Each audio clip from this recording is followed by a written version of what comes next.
কেউ কেউ তো এটা প্রমাণ করেছে যে তারা একটি ছোট্ট যুদ্ধকে জেতার পরে গোটা বিশ্ব তাদের গোলাম হয়ে গেছে। তারা যেমনটা চাইবে তারা ঠিক তেমনটাই করতে পারে। কিন্তু তারা এটা হয়তো ভুলে গেছে তাদের একটি ছোট্ট জেতা গোটা বিশ্বে রাজ করার ক্ষমতাকে কখনোই দেয় না।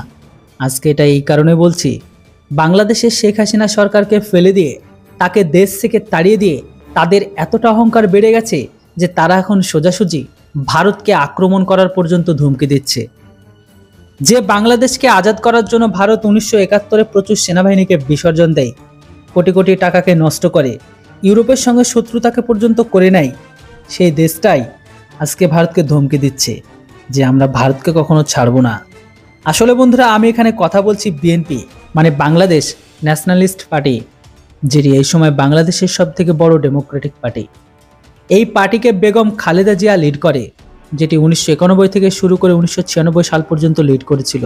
আর এই বেগম শেখ হাসিনার সবথেকে বড় প্রতিদ্বন্দ্বী ছিল। আর আজকে এই পার্টি ভারতকে ধমকি দিচ্ছে। দেখুন বন্ধুরা, এখন নিউজে বলা হচ্ছে শেখ হাসিনাকে নিয়ে বিপক্ষ পার্টি ভারতে ধমকি দিচ্ছে যেন খুব তাড়াতাড়ি তাদের শত্রুকে বাংলাদেশে পাঠিয়ে দেয়। বিএনপি পার্টির বরিষ্ঠ নেতা জ্ঞানেশ্বর রায় বলেছে, যদি ভারত শেখ হাসিনাকে সাহায্য করে তাহলে দুটো পার্টির মধ্যে সহযোগিতা বানানো মুশকিল হবে। রয় এটা পর্যন্ত বলে আরোপ লাগিয়ে দেয় যে ভারত এর আগেও শেখ হাসিনাকে পুনরায় ক্ষমতায় আসার জন্য সমর্থনকে পর্যন্ত জানিয়েছিল, যেটা আমরা কখনোই সহ্য করব না।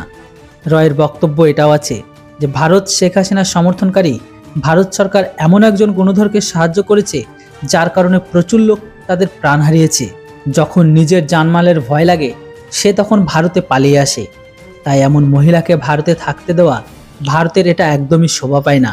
আমরা ভারতীয় আর ভারতকে নিয়ে কোনো প্রবলেম নেই। আর যদি তারা এখন আমাদের হাতে তুলে না দেয় ভারত, তাহলে ভারত আর আমাদের মাঝে যে সম্পর্ক সেটা আগের মতোই কখনোই থাকবে না, এতটুকু তো গ্যারান্টি।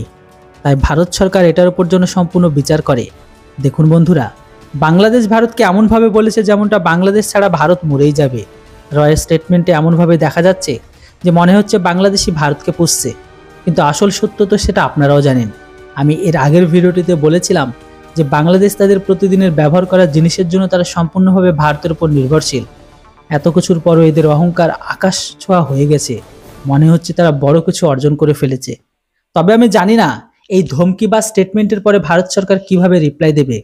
আমি আপনাদের জিজ্ঞাসা করতে চাই, এই মুহূর্তে শেখ হাসিনা কি আমাদের হাতে তুলে দেওয়া উচিত? শেখ হাসিনাকে কি এখন আমাদের হাতে থেকে তাদের হাতে তুলে দেওয়া উচিত, না আমাদের দেশে রাখা উচিত? দয়া করে কমেন্ট বক্সে আপনাদের মতামত কমেন্ট অবশ্যই লিখে জানান। Thanks for watching. জয় হিন্দ, বন্দে মাতরম।